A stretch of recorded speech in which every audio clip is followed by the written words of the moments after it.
তো সেই সাথে আমি আরেকটা শেষ কথা বলবো, সেটা হলো যে প্রতিটি ইতিহাসের সাথে সংশ্লিষ্ট সেই দৃশ্যগুলোকে তার যে মূল চেতনা, সেই চেতনা সহ ধারণ করা উচিত।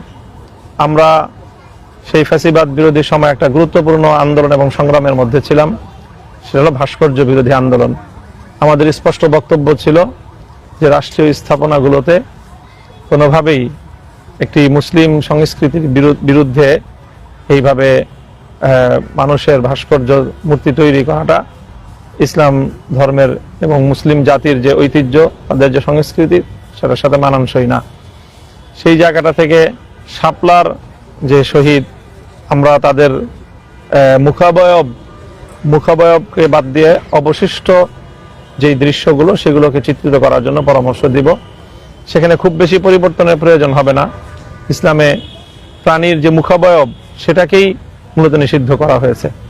কাজে সেই জায়গাটুকু যদি একটু করে দেওয়া হয়, মুখাবয়বটাকে মুছে ফেলা হয়, তাহলে বাকি দৃশ্য সব অথবা বাকি রেপ্লিকা, বাকি ভাস্কর্য, সেগুলো নিষিদ্ধ হবে না।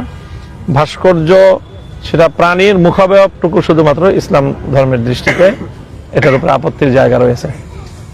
এরপরে আমি মনে করি যে এই জাতীয় জাদুঘর যে অবস্থায় আমি দেখলাম, আমার কাছে মনে হয়েছে এটা আরো অনেক বেশি সমৃদ্ধ করার জায়গা আছে। আমি এখানকার কর্তৃপক্ষের সাথে আমরা কথা বললাম যে তারা অব্যাহতভাবে সেই প্রচেষ্টা চালিয়ে যাবেন সরকারের কাছে, এবং সংস্কৃতি মন্ত্রণালয়ের কাছে আমাদের সেই আহ্বান থাকবে। আর সেই সাথে এটাকে অবশ্যই জুলাইয়ের এবং ফ্যাসিবাদ বিরোধী আন্দোলনের দীর্ঘ সংগ্রামের